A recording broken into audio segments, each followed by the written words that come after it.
सजला, उत्सव 3 रंगांचा आभाळी आज सजला. नतमस्तक मी त्या सर्वांची ज्यांनी भारत देश घडवला, ज्यांनी भारत देश घडवला.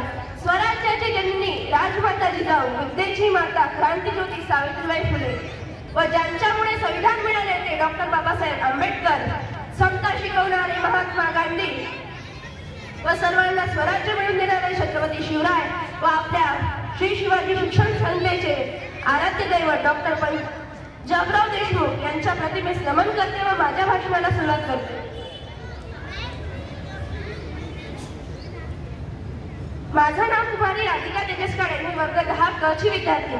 मित्रांनो, आज 26 जानेवारी 2025 स्वातंत्र्य दिन हा आपण साजरा करतो. नेमकं स्वातंत्र्य दिन म्हणजे काय? अनेक महापुरुषांनी देशासाठी कार्य केले. स्वतःच्या प्राणाची पर्वा न करता देशासाठी ते झटत राहिले.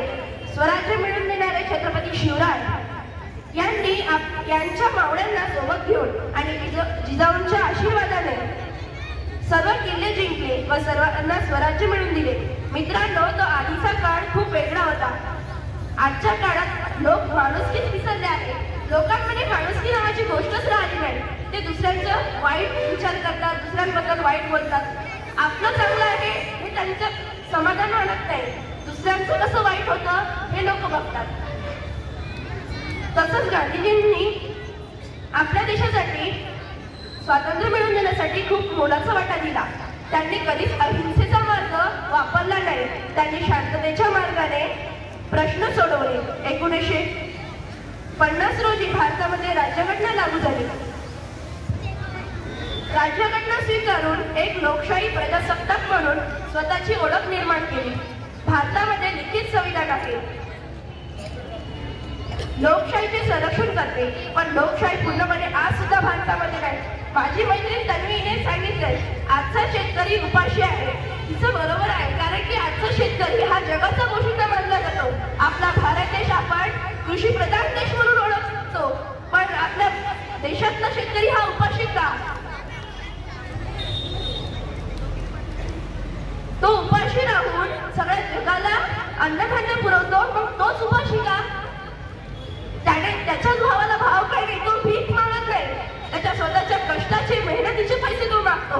पण आपली हे लोकशाही राज्य, आपला भारत देश म्हणतो आपल्या भारतामध्ये लोकशाही आहे, मग का आपल्या जगातला शेतकरी उपाशी का? त्याच्या मालाला भाव नाही.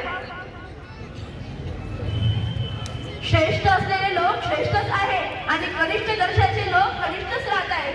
कनिष्ठ दर्जाच्या लोकांना साधा एक वेळ जेवायला सुद्धा मिळत नाही आणि म्हणतो आपण आपला भारत देश लोकशाही आहे. आपला भारत देश विकसित नसून विकसनशील राष्ट्र आहे का आपण मागे? रशिया, इंग्लंड, अमेरिका, जपान हे देश पुढे जात आहे व आपला भारत देश लोकसंख्येच्या बाबतीत पुढे असून पण लोकशाही पूर्णपणे अजून नाही. आज भारताची लोकसंख्या 140 कोटी आहे, तरी सुद्धा भारत देश विकसित नाही. स्वातंत्र्याची ध्वजा फडकते सुर तळपतो प्रगतीचा. स्वातंत्र्याची ध्वजा फडकते सुर तळपतो प्रगतीचा.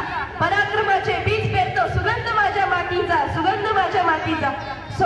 शौर्याने जे वीर चिरडले रणांगणी ते पावन झाले. भारत भूचे स्वप्न रंगले चढुनी उंच निशाण. भारत